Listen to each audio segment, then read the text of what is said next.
Well, the workshop is on chemicals in personal care products, and I became interested in this subject about 3 years ago. I had just successfully grown my fingernails after I can't even begin to tell you how many years of biting them.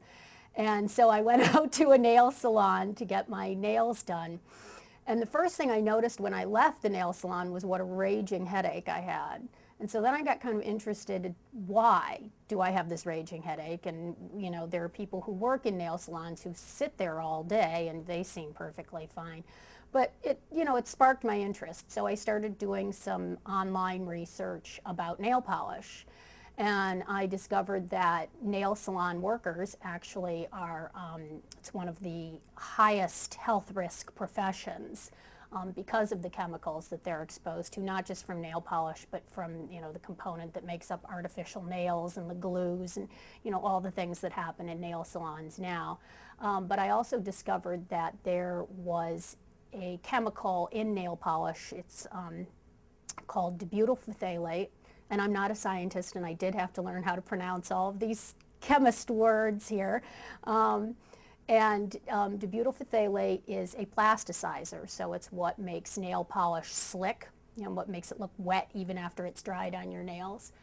A group out of Washington, D.C. called the Environmental Working Group had done a lot of research that was very cutting edge at the time about how this particular chemical caused health hazards, including cancer.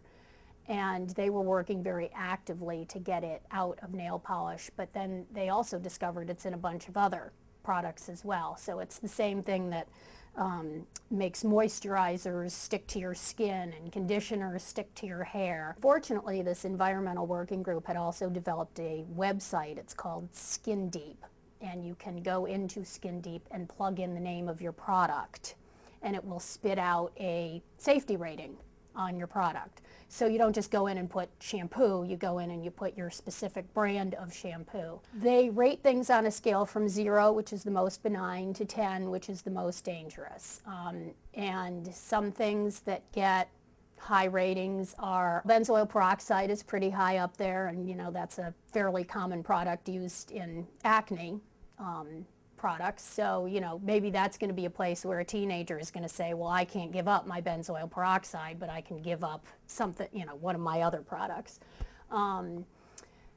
Another one that's up there is the aforementioned dibutylphthalate, which is still found in some personal care products. Interestingly enough, it was removed from the market in toddlers' toys because it's the same plastic that makes up toddlers' toys.